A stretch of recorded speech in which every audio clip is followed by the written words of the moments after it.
Today, we are taking a deep dive into the groundnut Araki's hypogaea. Right. It's a staple, it's in almost everyone's pantry, but it has this surprisingly complex 8,500-year history. It's a wild ride, really. We're basically tracing its journey from, a sacred seed all the way to the high-tech global commodity we have today. And its journey starts not as a simple food, but as something, well, something spiritual.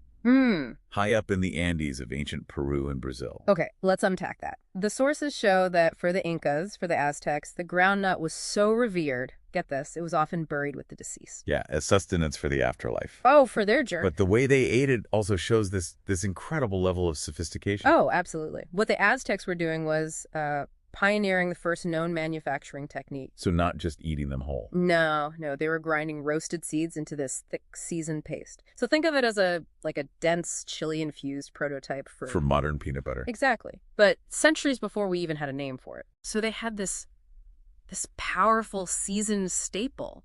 How long did it take for the rest of the world to catch on? Well, in the 16th century, Portuguese and Spanish traders kicked off its global migration. It actually found incredible success in West Africa. But its re-entry into North America is a much darker chapter. Yeah. I mean, its return to the Americas was tragically tied to the transatlantic slave trade. Because it was a good food for the ships. Precisely.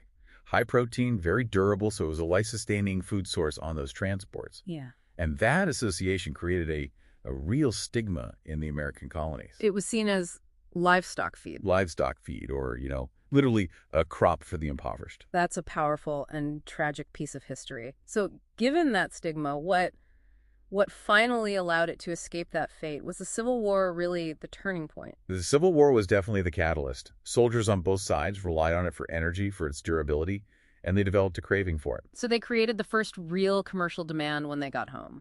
Right. And that demand needed an agricultural solution.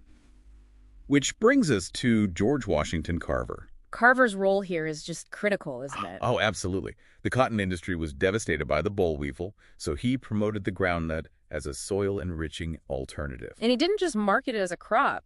He pioneered over 300 industrial uses for it. 300. I mean, everything from paint, dyes, to plastics. It's astounding. It is.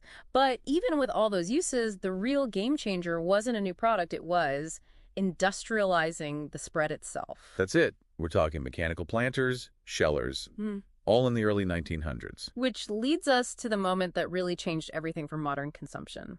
Shelf stability. The pivotal moment. That was 1921. Joseph Rosefield patents hydrogenation. And that's the chemical process that stops the oil